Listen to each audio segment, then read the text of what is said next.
Good afternoon everyone. मैं वरुण आप सबका सफलता क्लास पे स्वागत करता हूं। और आज के सेशन में हम देखने वाले हैं इकोनॉमिक्स में मुद्रा मनी के बारे में। देखेंगे मुद्रा का चलन हुआ कैसे, जो अभी जिस मुद्रा के कारण सभी प्रकार की मुद्राएं बनती है हमारे अंदर। ठीक है, हम अपनी मुद्रा बनाते हैं, खुशी वाली दुख वाला, उसी मुद्रा की बात होगी। क्या पहले भी थी मुद्रा, कैसे इस मुद्रा का विकास का क्रम चलता रहा, और आज तो ये स्थिति एक मुद्रा को हम बिना देखे मुद्रा का काम कर रहे हैं। आज करेंसी डिजिटल हो चुकी है, आज तो पेटीएम से लेके गूगल पे तक का जमाना आ गया है। और एक टाइम था जब आपको वस्तुओं का लेन देन कि बार्टर सिस्टम से लेकर आज यहां तक आ गए डिजिटल करेंसी तक। इतना बड़ा सफर, ये सफर हमने कैसे तय किया, इसी के बारे में आज के क्लास में हम लोग जानने वाले हैं। तो जुड़े रहिएगा। तो मुद्रा के बारे में देखेंगे कि कैसे बार्टर सिस्टम आया, उसके बाद सिक्के आए, सिक्के आने के बाद आपको कैसे करेंसीज आई, करेंसीज में क्या क्या चेंजेस हुए समय के साथ, और इससे जुड़े कुछ टर्म को, मुद्रा का अवमूल्यन क्या होता है, मुद्रा का आपका मुद्रास्फीति क्या होती है, संकुचन क्या होता है, इन सब के बारे में बात करेंगे। हाय सुनील, फटाफट जुड़ जाएं आप। वॉइस क्लियर है सुनील? आपको वॉइस आ रही है क्लियर?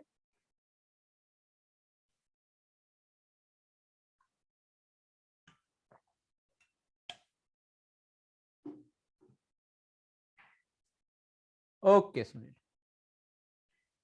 तो मुद्रा की बात करें तो भारत में वर्ष 1935 में पत्र मुद्रा का निर्गमन का अधिकार भारतीय रिजर्व बैंक को प्रदान किया गया, और अभी तक उसी के पास ये अधिकार है।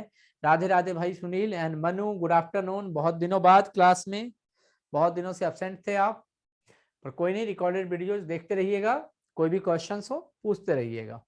ठीक है, बिल्कुल मनु। तो मुद्रा की बात हो रही थी भाई, वही मुद्रा जिसके कारण हमारी मुद्राएं बनती है भाई। हम अपनी खुश खुश होते हैं, नाराज होते हैं, दुखी होते हैं भाई। तो मुद्रा 1935 से ही रिजर्व बैंक छाप रहा है, जब से रिजर्व बैंक ऑफ इंडिया की स्थापना हुई। 1935 में यह स्थापित हुआ था। 1935 से लगातार मुद्रा का निर्गमन का अधिकार रिजर्व बैंक ऑफ इंडिया के पास है, और ये सेंट्रल गवर्नमेंट के बिहाफ पे ये मुद्रा जारी करता है, याद रखिएगा। और सिर्फ ₹1 का नोट को छोड़ के, क्योंकि ₹1 का नोट वित्त मंत्रालय जारी करता है, जिसमें वित्त सचिव का हस्ताक्षर होता है, बाकी में आरबीआई के गवर्नर का हस्ताक्षर होता है। वर्ष 1947 से भारत में अशोक स्तंभ के चित्र वाले नोट जारी किए जाने लगे। 47 से पहले अंग्रेजों का समय था भाई, और अंग्रेज अपने तरीके से अपने अपने भाई महारानी विक्टोरिया वाले मुद्राएं जारी करते थे। लेकिन 47 में जब देश आजाद हुआ तो अशोक स्तंभ को चित्रित कर दिया गया मुद्रा के ऊपर। ओके ओके मनु, कोई नहीं। वर्ष 1949 में ₹1 का पहला निर्गमित नोट अशोक स्तंभ चिन्ह के साथ चलन में आया। 47 में आपको मंजूरी मिली थी कि अशोक स्तंभ के साथ नोट जारी किए जाएंगे, और पहली बार वर्ष 1949 में ₹1 का नोट पे आपको अशोक स्तंभ के साथ मुद्रा जारी हुई। वर्ष 1957 तक भारतीय रुपया 16 आनों में विभाजित था, यानी कि दशमलव प्रणाली नहीं थी। दशमलव प्रणाली भारतीय मुद्रा में आपको व्यवस्था में इंट्रोड्यूस हुआ है 1957 में। अब ये आने का प्रणाली क्या था और दशमलव क्या था? आज जैसे आपको 100 पैसा बराबर ₹1 होता है, उस जमाने में जब दशमलव प्रणाली नहीं थी, जब आपको आने का सिस्टम था, तो 16 आना बराबर ₹1। कहावत सुनी होगी ना, आज भी गांव घर में प्रचलित होता है, 16 आने सच, यानी कि पूरा का पूरा सच। ठीक है, पूरा, यानी कि अगर मैं बात करूं 4 आना, 8 आना, 12 आना और 16 आना, 4 आने का अभी का मतलब देखते तो 25 पैसे की बात कर रहा है, 8 आने मतलब 50, 12 आने मतलब 75, 16 आने मतलब ₹1 पूरा, यानी कि ₹100 100 पैसे की या ₹1 की बात की जा रही है। ठीक है, तो ये आपको बहुत ही ये स्लाइड में आपको इतनी महत्वपूर्ण जानकारी दी जाएगी, और इतना महत्वपूर्ण है कि एग्जाम में बहुत सारे क्वेश्चन यहां से होंगे। ठीक है, सबसे पहली बात तो रुपया 16 आनों में विभाजित था आपको 1957 तक, यानी कि दशमलव प्रणाली 1957 में अपनाई गई, जब अब 100 पैसा बराबर ₹1 होने लगा। 1957 से ही मुद्रा की दशमलव प्रणाली अपनाई गई। वर्ष 1987 में सबसे पहले गांधी जी के चित्र के साथ 500 का नोट प्रचलन में आया था। याद रखिएगा, महात्मा गांधी नोट पे कब आए? 1987 में। वो भी कौन से नोट पे? सबसे पहले 500 के नोट पे सबसे पहले महात्मा गांधी का चित्रण हुआ 1987 में। और सभी भारतीय नोटों पर महात्मा गांधी जी का चित्र वर्ष 1996 से छापे जाने लगे। क्लियर है यहां तक? 4 डेट याद रखिए। 1950 यहां पे दिया था मैंने एक डेट। 1935 रिजर्व बैंक की स्थापना। 1947 अशोक स्तंभ वाले चित्र के अब नोट्स जारी करने की तैयारी। और 1949 में पहला 1 रुपए का नोट जो अशोक स्तंभ के चित्र के साथ जारी हुआ। और वर्ष 1957 में आपको दशमलव प्रणाली लागू होती है। और 1987 में सबसे पहले गांधी जी के चित्र के साथ 500 रुपए का नोट इंट्रोड्यूस किया जाता है।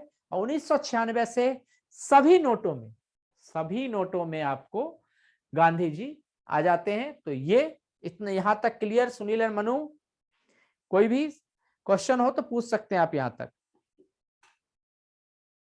क्लियर है?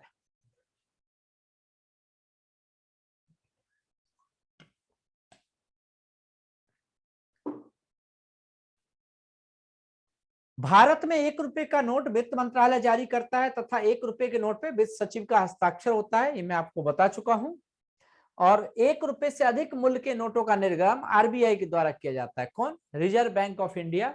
1 रुपए से अधिक का नोट का निर्गमन और उसके रिजर्व आरबीआई के गवर्नर का उस पर साइन होता है, सिर्फ एक को छोड़ के। किसे? 1 रुपए के नोट को छोड़ के। रिजर्व बैंक द्वारा निर्गमित सभी नोटों पर हिंदी और अंग्रेजी को मिलाकर 17 भाषाओं में लिखा होता है। मैं धारक को इतना रुपया अदा करने का वचन देता हूं, भारत सरकार की तरफ से लिखा होता है।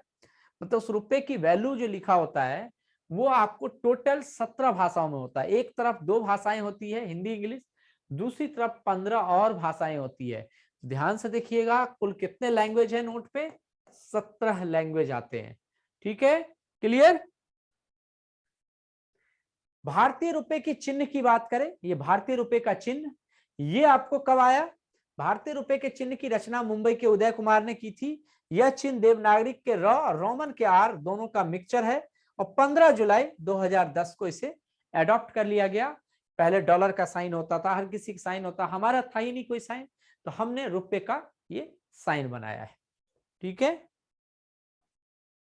अब बात करते हैं विमुद्रीकरण क्या होता है। विमुद्रीकरण क्या होता है? तो विमुद्रीकरण से तात्पर्य वर्तमान मोनेटाइजेशन, वर्तमान बाजार में प्रचलन में शामिल मुद्रा को वापस ले लिया जाना है और या चलन से बाहर कर जाना है। याद करिए 8 नवंबर की रात मोदी जी आए और उन्होंने कह दिया कि आज से लीगल टेंडर नहीं होंगे 500 और 1000 के नोट, सुबह से बंद। आम प्रचलन से बाहर हो गई, सिर्फ बैंकों में ही उसे बदला जा सकता था आपको। तो 8 नवंबर 2016 को मध्यरात्रि से भारत सरकार द्वारा 500 और 1000 के नोटों को चलन से बाहर किया गया, जिसे विमुद्रीकरण कहते हैं इस घटना को। जब आपको सरकार द्वारा, सरकार ही सिर्फ नोट चला सकती है जब सरकार अपने ही द्वारा चलाए नोट को बंद कर देती है। ठीक है? तो 500 1000 के नोट बंद हुए थे 8 नवंबर 2016 को। 2000 का नया नोट प्रचलन में आया था, आपको पता ही है। मुद्रास्फीति की बात करें कि मुद्रास्फीति क्या होती है, तो मूल्य स्तरों में होने वाली सतत वृद्धि को ही मुद्रास्फीति कहते हैं, या मुद्रा की क्रय शक्ति में आने वाली कमी को मुद्रास्फीति कहते हैं। ठीक है? इन्फ्लेशन। मुद्रास्फीति मतलब कोई चीज 10 रुपए केजी बिक रहा था, कल को उस चीज की कीमत 12 रुपए केजी हो गई, तो उस वस्तु का मूल्य नहीं बढ़ा है, एक्चुअल में जो खरीदने की क्षमता है रुपए की वो कम हो गई है। ठीक है? मतलब रुपए के क्रय शक्ति में कमी आ गई है, और रुपए के क्रय शक्ति में आने वाली इसी कमी को आपको क्या कहते हैं? मुद्रास्फीति के नाम से जानते हैं हम लोग। अगला होता है अवमूल्यन करना, पैसों का अवमूल्यन करना। अवमूल्यन क्या होता है कि विदेशी मुद्रा के सापेक्ष जब कोई देश अपनी मुद्रा की कीमत को घटा लेता है तो उसे हम अवमूल्यन की संज्ञा देते हैं। तो भारत में अब तक 3 बार मुद्रा का अवमूल्यन हुआ है। वर्ष 1949 में पंडित जवाहरलाल नेहरू जी के समय में, वर्ष 1966 में लाल बहादुर शास्त्री जी के समय में, और वर्ष 1991 में चंद्रशेखर थे प्रधानमंत्री, इस कार्यकाल में? तो बहुत ही महत्वपूर्ण प्रश्न। कुल 3 बार मुद्रा का आपको क्या हुआ है, अवमूल्यन हुआ है, यानी कि नीचे आई है मुद्रा का रेट, कम किया गया विदेशी मुद्रा के अपेक्षा। और 3 बार कब कब? 1949, 66 और 91 में। यहां तक कोई भी क्वेश्चन हो, कोई भी डाउट हो तो आप पूछ सकते हैं फटाफट।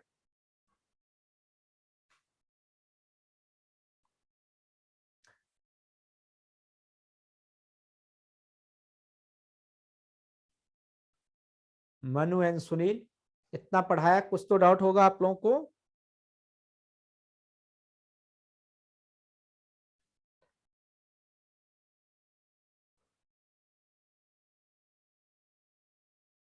नो, मनु को नहीं है। अवमूल्यन किसे कहते हैं सुनील? अवमूल्यन का मतलब होता है, जैसे कि मान लो अभी सपोज करो कि 75.5 रुपीज इक्वल टू $1 हो है, ठीक है, अभी ये चल रहा है। लेकिन जब भारत सरकार अपने रुपए का मूल्य और गिरा ले तो हो सकता है 80 रुपए का हो जाएगा, जानबूझ कर मूल्यन कर ले अर्थव्यवस्था में। अगर आपको संकुचन आ रही है मुद्रा में, अगर विदेशी निर्यात को और बढ़ावा देना है, ठीक है, तो ऐसा कर सकती है। जब अर्थव्यवस्था सही नहीं चल रही होती है तो वो देश अपनी मुद्रा का अवमूल्यन कर लेता है, यानी कि उसका रेट कम कर लेता है, आपको उसे अवमूल्यन कहते हैं। क्लियर है सुनील? और 3 बार अवमूल्यन हुआ है, 1949 में, 66 में और 91 में।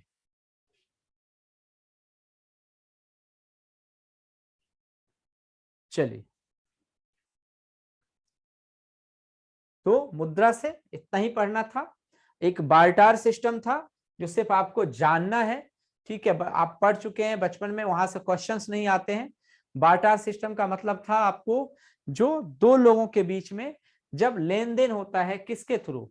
सामान का अदला बदली। पहले के जमाने में क्या होता था, सामान ही बदलते थे हम लोग, ठीक है, सामान बदलते थे ना, किसी को गेहूं दिया तो चावल लिया, चावल दिया गेहूं लिया, गेहूं दिया दाल लिया, ऐसा ही चलता था। अभी भी कई बार चलते, कई बार तो हम भुट्टे दे के आइसक्रीम ले रखे हैं कि आइसक्रीम लेते हैं, गांव घर में अभी भी चलता है। तो वो पहले ऐसा ही व्यापार चलता था, बार्टर सिस्टम था आपको पहले के समय में।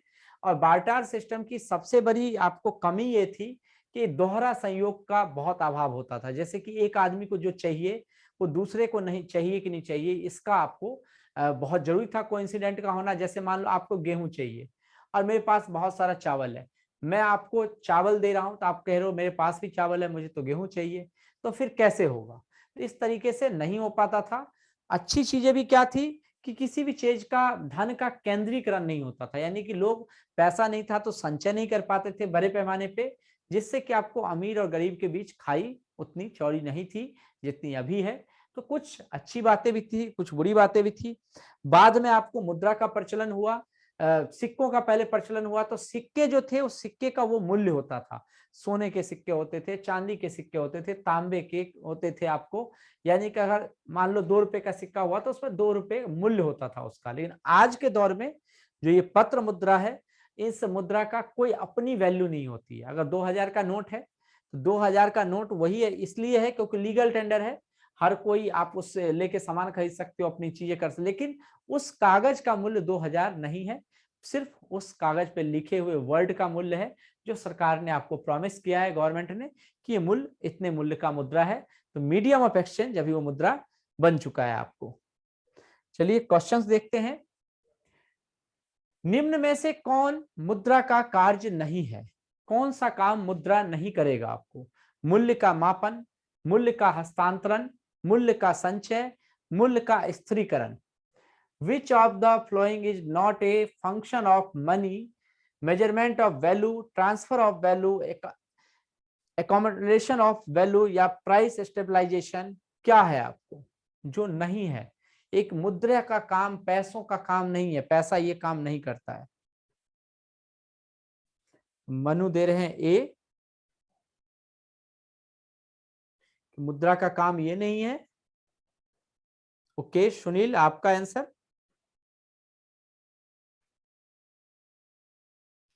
चलिए तो मैं बता दूं, मूल्य को स्थिर करना ये मुद्रा का काम नहीं है, ठीक है।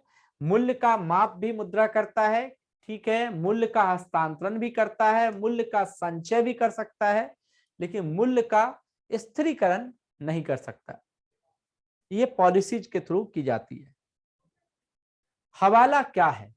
विदेशी मुद्रा विनिमय का अवैध कारोबार है, कर का वंचन है यानी टैक्स बचाना है, शेयर बाजार में प्रतिभूतियों का अवैध लेन देन करना है आपको, या किसी विषय का पूर्ण वितरण है आपको, क्या है?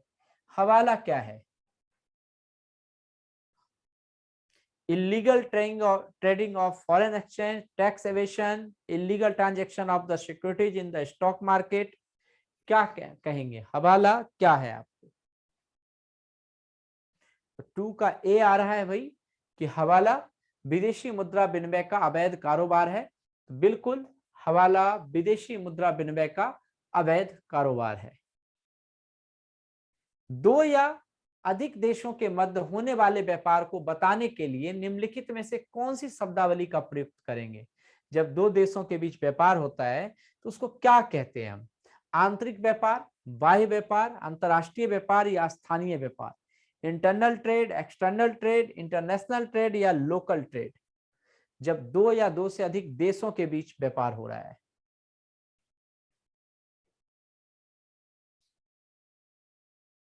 बिल्कुल सी सही आंसर, अंतरराष्ट्रीय व्यापार। इनमें से कौन सी ई कॉमर्स कंपनी नहीं है? अमेजन, ईबे, फ्लिपकार्ट या yahoo.com जो ई कॉमर्स नहीं है, यानी कि जो आपको सोशल प्लेटफॉर्म पे हम लोग खरीद बिक्री करते हैं चीजों की, वो नहीं है। Which of the flowing not a e commerce company? Amazon, eBay, Flipkart and yahoo.com।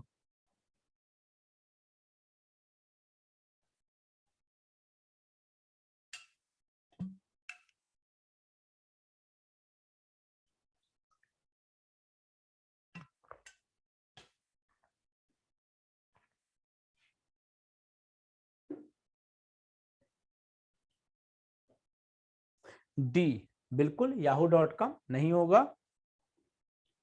Hard currency से क्या तात्पर्य है? वह मुद्रा जिसकी आपूर्ति मांग की अपेक्षा कम हो, जितनी डिमांड हो रही है उससे कम आपूर्ति हो रही है। वह मुद्रा जिसकी आपूर्ति मांग की अपेक्षा अधिक है, जितनी डिमांड की जा रही है उससे ज्यादा आपको आ रहा है उसका सप्लाई। वह मुद्रा जिसकी आपूर्ति और मांग दोनों स्थिर है, दोनों स्टेबल है, या उपयुक्त में से कोई नहीं। हार्ड करेंसी किसे कहेंगे हम? हार्ड करेंसी किसे कहा जाएगा? नंबर के साथ आंसर दें तभी मुझे पता चल पाएगा। बिल्कुल हार्ड करेंसी वह है, वह मुद्रा जिसकी आपूर्ति मांग की अपेक्षा कम होती है। जितनी डिमांड होती है उतनी सप्लाई नहीं होती है, सप्लाई कम होती है, इसीलिए से हार्ड करेंसी के नाम से जानते हैं। सॉफ्ट करेंसी क्या है? वह मुद्रा जिसकी आपूर्ति मांग की अपेक्षा कम है, वह मुद्रा जिसकी आपूर्ति मांग की अपेक्षा अधिक है, वह मुद्रा जिसकी आपूर्ति और मांग दोनों स्थिर है, या उपयुक्त में से कोई नहीं। कौन सी मुद्रा होगी आपको जो सॉफ्ट करेंसी कहलाएगी? नंबर के साथ आंसर दीजिए, वरना पता ही नहीं चलता कौन सा पिछले क्वेश्चन का आंसर था, कौन सा अगले क्वेश्चन का।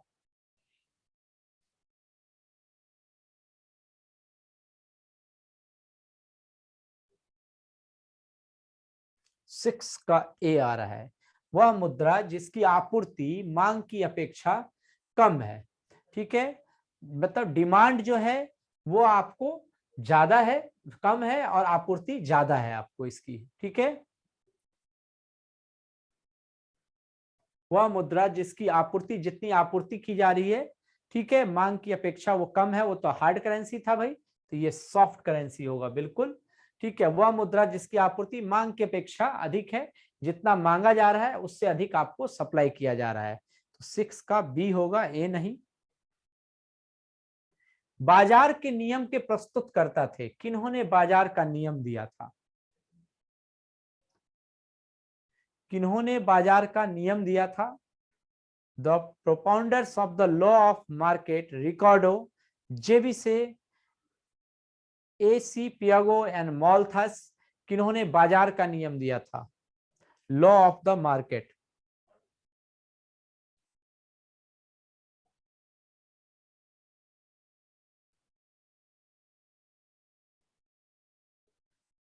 बाजार के नियम के प्रस्तुतकर्ता कौन है?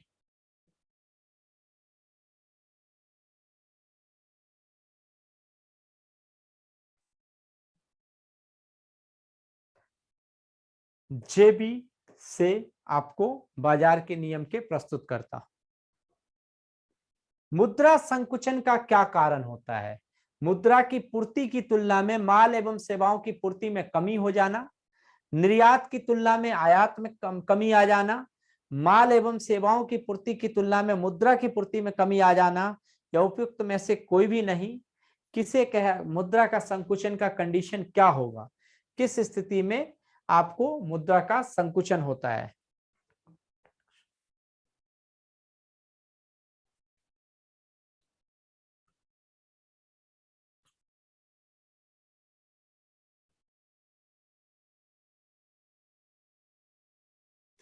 सुनील एंड मनुपाल, आपको आवाज आ रही है? मेरी वॉइस आ रही है बिल्कुल क्लियर?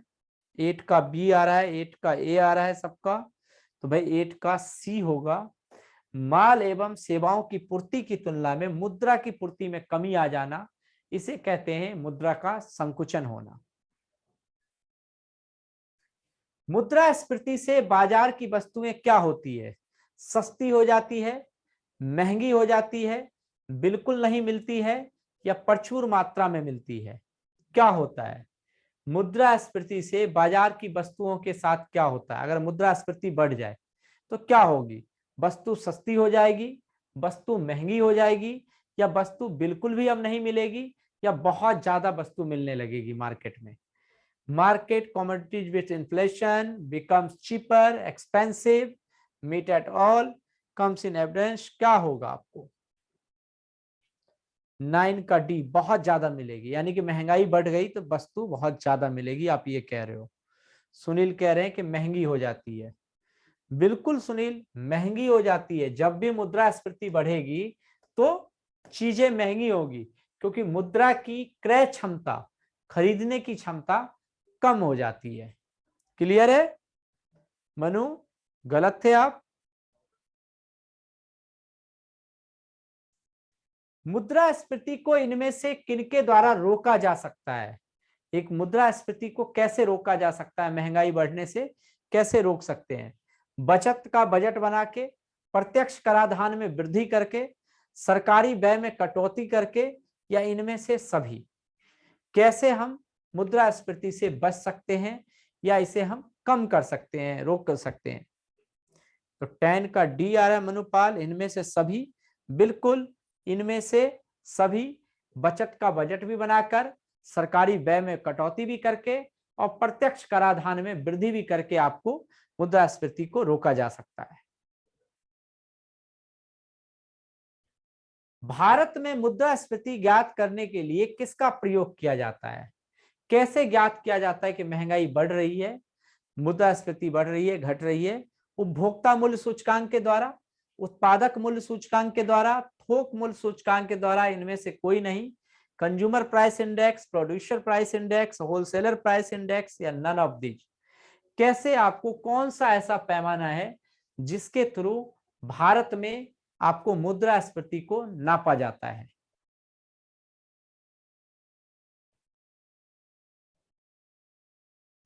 इलेवन का ए आ रहा है, उपभोक्ता मूल्य सूचकांक। बिल्कुल, उपभोक्ता मूल्य सूचकांक एक्चुअल में पहले आपको थोक मूल्य सूचकांक का यूज किया जाता था, लेकिन अब उपभोक्ता मूल्य सूचकांक को ही पैमाना माना जाता है आपको इन्फ्लेशन मापने का। ठीक है, चलिए। भारत में सर्वप्रथम पत्र मुद्रा का चलन कब प्रारंभ हुआ? 1542 ईस्वी में, 1601 ईस्वी में, 1680 ईस्वी में, या 1806 ईस्वी में? सबसे पहले पत्र मुद्रा, यानी कि सिक्के चलते थे पहले। गुप्त वंश के सिक्के, मौर्य वंश के सिक्के, मुगल साम्राज्य के सिक्के, सल्तनत काल के सिक्के, जिसका शासन होता था वैसा सिक्का चलना शुरू हो जाता था। और सिक्के का मूल्य उतना होता था जितने का वो सिक्का होता था, सोना हो, चांदी हो, तांबा हो, उस हिसाब से चलता था।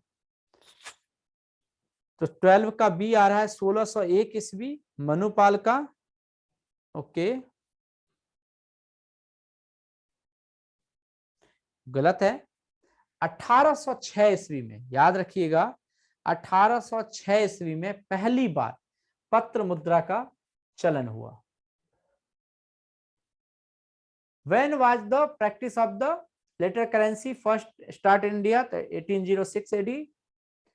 भारत की विदेशी मुद्रा का सर्वाधिक भाग खर्च होता है कहां पर?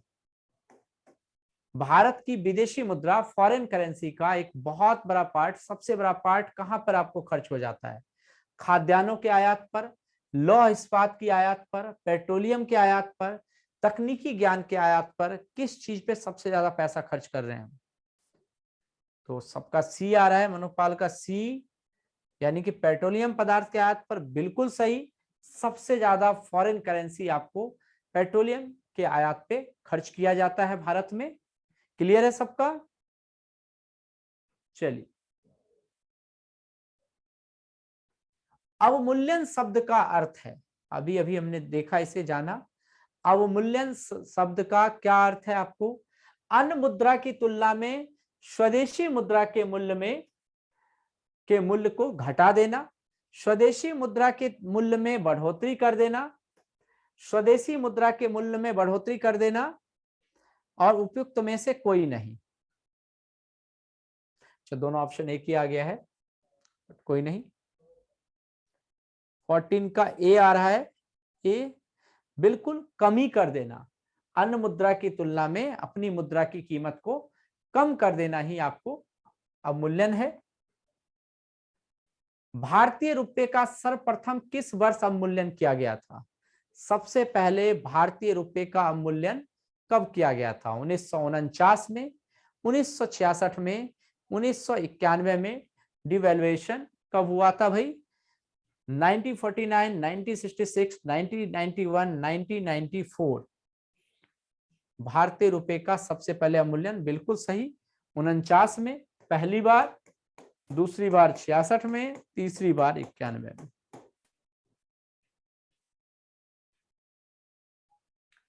किन देशों की मुद्रा प्राय हार्ड करेंसी होती है?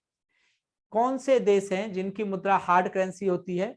विकासशील देश, विकसित देश, अर्ध विकसित या अल्प विकसित, developing country, developed country, under developed country या लीस्ट डेवलप्ड कंट्री? कौन से देशों की मुद्रा आपको हार्ड करेंसी होती है, यानी कि जिनकी मुद्रा का डिमांड ज्यादा होता है, सप्लाई कम होता है उस मुद्रा का?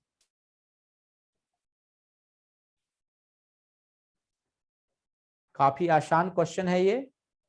16 का ए विकासशील देश दिया जा रहा है मनु के द्वारा। और भाई कोई?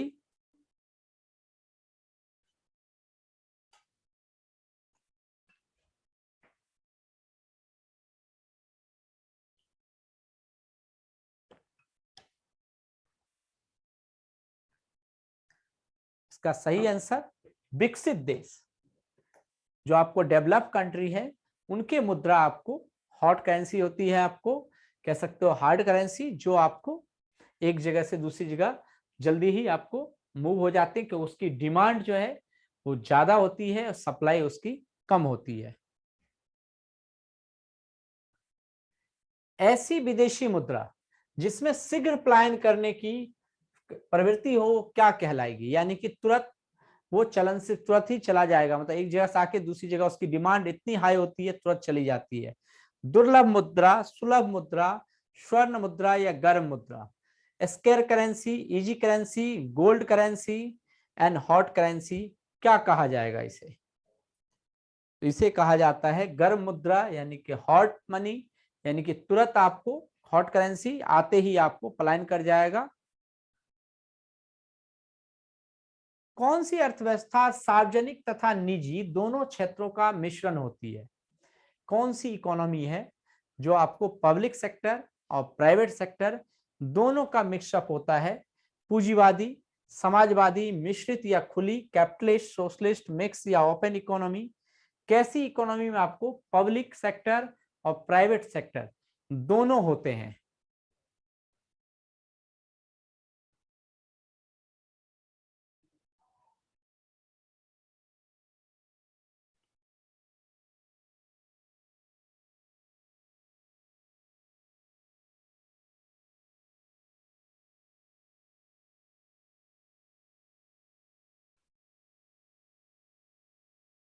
बिल्कुल सी सही आ रहा है।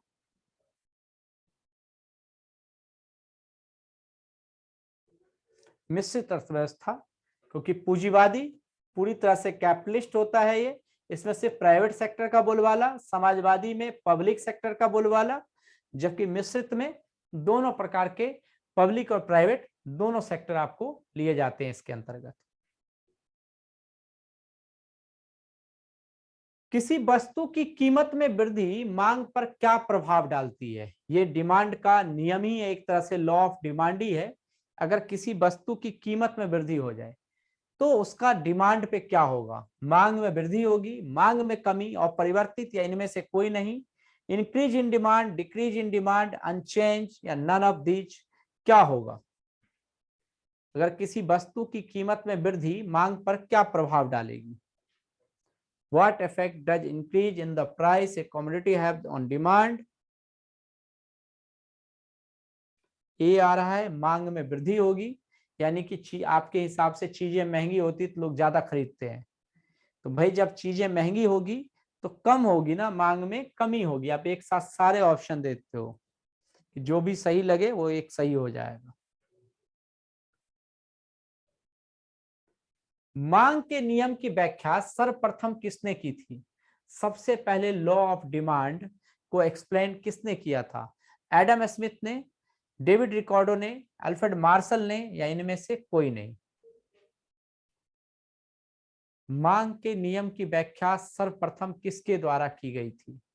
एडम स्मिथ के द्वारा, डेविड रिकॉर्डो के द्वारा, मार्शल के द्वारा, इनमें से कोई नहीं? बिल्कुल अल्फ्रेड मार्शल के द्वारा।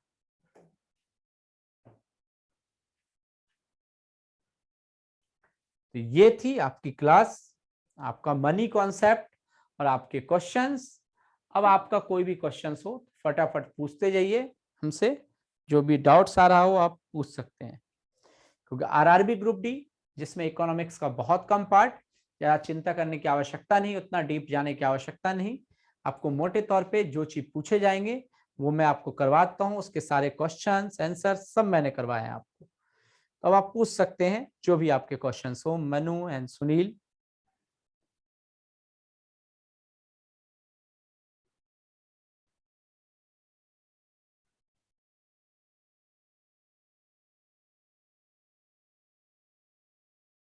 बिल्कुल कल क्लास हुई थी, और कल की क्लास में मैंने इंडस्ट्री पढ़ाया था, जिसमें मैंने महारत्न नवरत्न कंपनियों के बारे में बताया था। भारत की औद्योगिक नीतियों की चर्चा की थी हमने, जिसमें 1948 की औद्योगिक नीति से लेकर 56, 77, 80 और 91 की औद्योगिक नीति की चर्चा हुई थी। एनी क्वेश्चन और किसी का? चलिए, बाय बाय, टेक केयर, मिलेंगे कल। कल की क्लास में डिस्कस होगी बैंकिंग के बारे में, मनी हो गया, बैंकिंग पे चलेंगे हम लोग। तो कल मिलते हैं, टेक केयर, जय हिंद, जय भारत।